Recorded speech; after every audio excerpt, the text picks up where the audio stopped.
Let it go.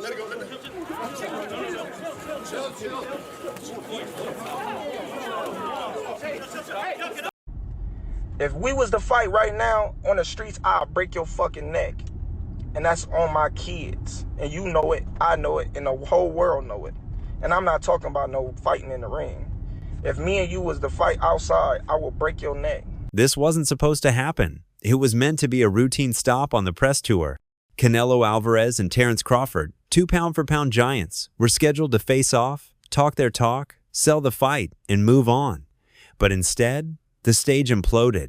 Not because of Canelo, not because of Crawford, but because Gervonta "Tank" Davis stormed in, made his presence known, and then punched Terence Crawford on stage, in front of cameras, in front of Dana White, in front of the whole boxing world. And just like that, the Canelo versus Crawford press conference wasn't about the main event anymore. It became a war zone. And saying that he wants you, things like that. Does that stuff just sound crazy, or just like I'm supposed to be called out? When you look at all the great fighters, they was getting called out by everybody from different weight classes. So it's nothing, that I'm not surprised about. A Tank would be something that he said he'll touch your chin and. Man, everybody say, what they'll do, but Tank is in his weight class for a reason, and I don't see him come up to 147 to face me no time soon. The New York stop on the Canelo versus Crawford tour had all the ingredients of a mega fight event. 2 undisputed champions, flashing cameras, tense energy, Dana White in attendance, and the boxing world holding its breath. Canelo, what did you think about the shove, that moment that happened on stage? Oh. I'm turning on right now. Right? Yeah. Did it make you want to go harder for the 13? I don't know, but made me feel more excited. Love it. I'm gonna train so hard. For weeks, anticipation had been rising. Crawford was stepping up 2 full divisions. Canelo was defending his throne at 168. Turkey, you need to put a small ring, the smaller ring in the. Hey, Matt. Yeah. The only running that I'm gonna be doing is running upside his head, and I can assure you that. Facts. And he got a big head too.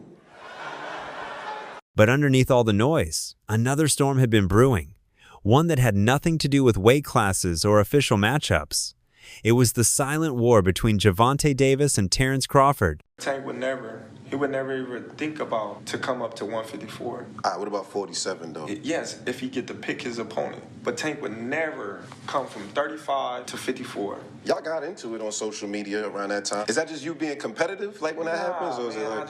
I just really don't like that dude. Why, though? Because I just don't like him. Like, I really don't like him. That's like just not your cup of tea? That's just not your... Yeah, I don't like nothing about him. I just felt like, he just one of these little arrogant little dudes that's using what he got to shield him. He got a lot of security guards around him, and he's in the limelight and stuff like that, but in certain situations, he wouldn't be acting like that. Do you like him as a fighter, though? Yeah, he's a damn good fighter. Yeah. But, like, his core personality and his ways, nah. And even though they weren't scheduled to fight, the tension between them had been growing louder with every headline, every interview, until it finally snapped. Gervonta Davis say you need the money. Shit. What's going on with you and Gervonta? If I'm a boxer, he a boxer, you a boxer, we all need the money. I ain't doing it for free. Thank you. What if Gervonta said, hey, I'll come up to 154. I'll come up to 154 while you talking. Oh, man. You go to you'll fight Gervonta at 154? I wish him the best. That's all I'm gonna say. Why did they come? Is it because they feel they need to come for the guy that seems like he's on the top right now? And right now, you're the guy on the top, so everybody's taking Ryan Garcia saying Canelo gonna beat Bud. They train together. He supposed to say that. That's the question everyone asked. Why was Gervonta Davis even in the building? He wasn't on the undercard. He wasn't scheduled for an announcement. But his rivalry with Crawford had been bubbling since before the Lamont Roach fight. The moment to kind of wrap your brain around that and make. Oh, Kavaliauskas comes forward, and Bud Crawford was hurt. After Tank's controversial loss, Crawford didn't hold back. He called out the knockdown, said Tank was exposed, claimed the hype had outweighed the resume. Bro, when people, what I got from that is he's a hater. You don't know me as a person. Let's say you don't like me. Like, you don't know me. Like, you feel me? And I don't give a fuck. Him. And everybody in the crew, I mean, with him. Tank, question for you. You're a proud father. And Tank? He did not stay quiet. So when he heard that Crawford would be in New York, on stage, in front of every camera in the country, he saw an opportunity. Not to speak, but to swing. Let's break down what happened on that stage. Canelo and Crawford were wrapping up their face-off. The cameras were flashing. The crowd was loud, but controlled. Crawford turned to walk off stage, and that's when the energy shifted. On the streets, you and Canelo, what would it look like? Come on, man. Y'all know what I do. I ain't got to talk about it. On the streets, I'm me against anybody. I ain't never going to say another man going to whoop me. So, you know what I mean? That's your answer right there. I guess in Guadalajara, you think it'd be a little different on the streets if Terence came to town? I think every city, every place is different, no? It's different. But we don't talking about the streets. We're talking about boxing, the beautiful sport of boxing. So that's different, way different than the streets. From the side of the platform, Gervonta Davis emerged. In a matter of seconds, the scene turned chaotic. Security hesitated. Nobody knew what he was doing there. Before anyone could react, Tank closed the gap.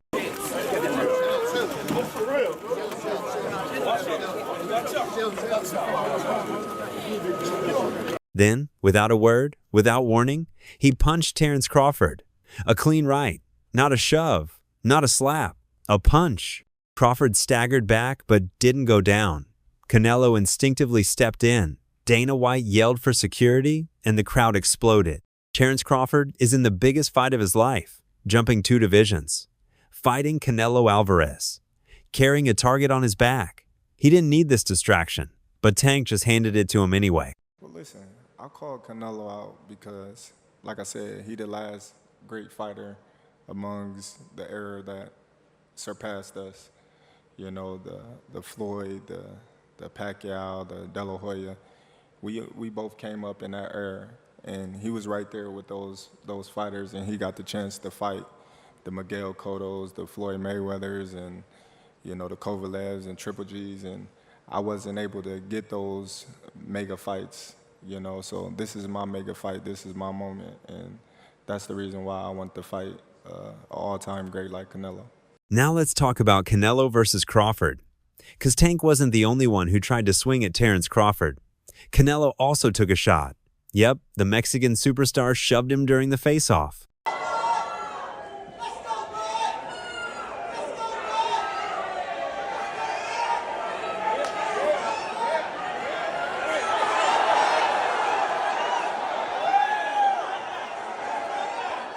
Crawford's been calm, collected, and motivated by Canelo's shove. He saw it as fuel, not fear.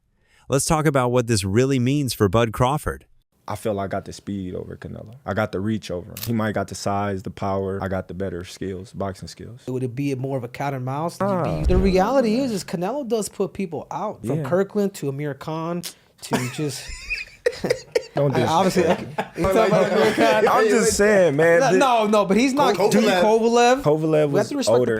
He does. Billy Joe. Don't get me wrong. He does have a lot of power, but all those guys that you name is not as skillful as me. I'm sorry. No disrespect to none of those fighters. The skill level is night and day. So how do you see a fight with Canelo going? Tough fight. Canelo is a great fighter. Like, I always had respect for Canelo, but I just believe in my skills. The fact that people doubt me, it just fueled me even more. Try to get the fight even more. And I'm watching him, I'm like, man, I can beat this dude. I've been fighting people bigger than me all my life, and I always came out on top. You gonna get hit. It's a fight. He gonna get hit too. It'll be good. This isn't just a jump in weight. It's a leap into the lion's den. Canelo has been fighting killers at 168 and even at 175. His power is different. Just ask Caleb Plant, Billy Joe Saunders, or even Sergey Kovalev. A lot of people that say that Crawford can beat Canelo, no problem. I mean, I respect that, but I just think they're stupid. I mean, excuse my language. The size difference of a bigger man changes everything with one punch. And I can see the same thing. I mean, you saw Canelo Alvarez fighting Amir Khan. Now, look at this. Terence Crawford moved from 47 to 54 to fight Madrimov. What did he do to Madrimov? Nothing. A lot. Okay, Madrimov was a 54-pounder. Now, to move up to 168, that's 2 more divisions. Canelo Alvarez will take any punch from Crawford, but I don't think Crawford will take any punches from Canelo. Remember, Canelo got hit by Triple G, the heaviest hitter in that division. And Canelo took those shots like a champ. I don't think Crawford has anything to beat Canelo. Crawford, on the other hand, started at 135 pounds. Let that sink in. He's going up 3 full divisions from his lightweight days. Let me tell you what I think should be gone. The notion that Terence Bud Crawford should move up 3 weight classes, 21 pounds, to fight Canelo Alvarez. He's entirely too small. Jamel Charlo already proved that. Y'all remember that scene from Rocky? Remember that scene from Rocky 2? When Carl Weathers was Apollo Creed and his trainer was like, can I be honest? I saw you beat this man within an inch of his life. And he kept coming. He wouldn't go away. He's wrong for us, baby. He's wrong. Let it go. Apollo couldn't do it. And lost fight number 2. Trained him for Rocky 3 and then got killed in Rocky 4 by Drago because he couldn't let it go. Bud Crawford needs to let it go. Too small. A lot of pros are worried for him. Some are wondering what happens when he takes a clean Canelo shot to the ribs or the chin. This ain't Spence. This ain't Porter.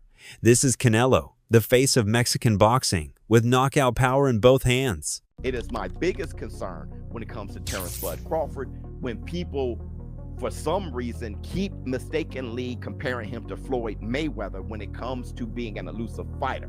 Terence Crawford and Boots Ennis has a similar approach to boxing. They are boxer punchers, and it's because Terence Crawford was too big and too strong for most of the opponents. He was too athletic, too. Foot speed, hand speed, just too accurate. Physically, probably the best athlete in the boxing world. He does the same thing, which is why he's been dropped, which is why he's been rocked, which is why he gets hit a lot with consecutive punches. You saw him against Madrimov, you saw him against David Elise. You saw the type of punches he was getting landed on from Showtime Sean Porter, right? Because he's used to bullying cats. And that's what I'm concerned about with him versus Canelo Alvarez. Rolly Romero had some strong emotions regarding this matchup. Andre Ward, on the other hand, believes Crawford has what it takes to beat Canelo. And here's the twist. Crawford has done this before. Every time he moves up, people say he's too small. And every single time, he dominates. They talk all the crazy stuff about me going up and having a tough time, but he went up in weight and lost. That's the difference. I went up weight and won. He went up and lost. You know, so let's not do that, Canelo. He didn't just beat Spence. He embarrassed him, made it look like a sparring session. And now, Crawford is bigger, stronger, and more dangerous than ever. So the question is, will that skill and IQ translate to 168, or will the weight finally be too much? Terence Crawford has had 1 fight above 147 pounds, and everyone, including Terence Crawford, will tell you that was not his finest performance against Israel Madrimov. He is older than Canelo. He is coming up in weight. He is coming off a long layoff.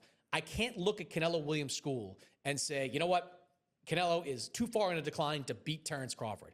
Not until I've seen what Terence Crawford looks like at 168 pounds. No, same here. And even though we could see Canelo Alvarez diminishing, we're still going to favor him because he's been in there with the bigger, stronger men. Crawford's not going to be able to hurt him. Crawford will be able to pepper him up, win rounds. Like I tell you, I have an image of Canelo Alvarez after the fight. He's going to be bloodied and bruised because he's going to get pot-shotted. He's going to throw 2-3 punches, pepper him up, and then get an angle. Then once Canelo starts realizing I'm falling behind here or I'm getting hit too much, I got to do something great. That's when Crawford's going to have to get on his bike. Terence Crawford isn't just preparing for a war with Canelo. He's fighting 2 battles at once. Inside the ring, he's got a date with one of the most dangerous punchers of this generation. But outside the ropes, there's Gervonta Davis, throwing punches without even being in the fight. I got a question for you, Tank. At 147, how does a fight with you and Terence Crawford look? 147? 147. Shit, I tapped that trend. You know he going to sleep. I already know. I already know he ain't is. got no chance. I already know he is. He said no chance. I got round 5. Shit, I got round 6. We'll go with that. I'm gonna put my money around 6. It's mental warfare from both ends. And you know what they say? The enemy of my enemy is my friend. So best believe Tank's rooting hard for Canelo to beat the brakes off Bud. Now you're going to be able to do about it come fight night. I know Turkey is in your corner, but promise but look, it's going to be very difficult. He's going to be so mad that day. Believe me. I see you. I see you. You see I'm different. I see you too. But here's the twist. That saying doesn't just stop with Canelo. There's another player who's just entered the picture, Floyd Mayweather. Floyd is back in the spotlight, and he's taking shots at both Canelo and Tank. He called Canelo easy work again, reigniting a decade-old rivalry. And Tank? Their history runs deep. Floyd once built Tank up as the face of boxing's next era, only for the relationship to crumble under egos, delays, and drama. The student turned rogue.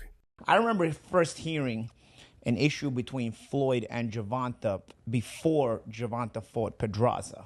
And the issue I heard was that Floyd didn't want Gervonta to stay in Baltimore because he felt there was too many distractions for him in Baltimore, and he wanted to stay in Vegas. And the story I was told at that time was that Floyd gave Gervonta one of his penthouses or one of his apartments in the Palms Hotel, and he said, "This is your apartment. I'll furnish it for you."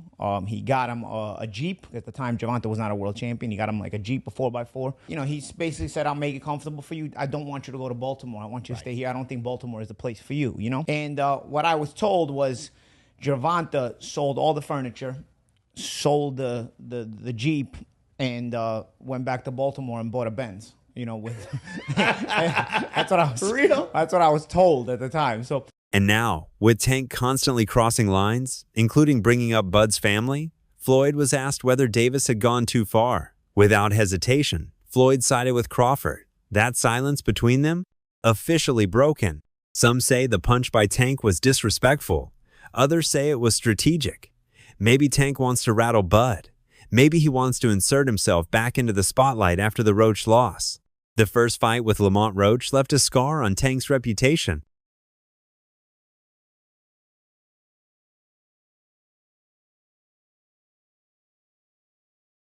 He didn't look dominant. He didn't look unbeatable. In fact, he looked human, slower, unprepared, vulnerable, and Roach wasn't scared of Tank's power.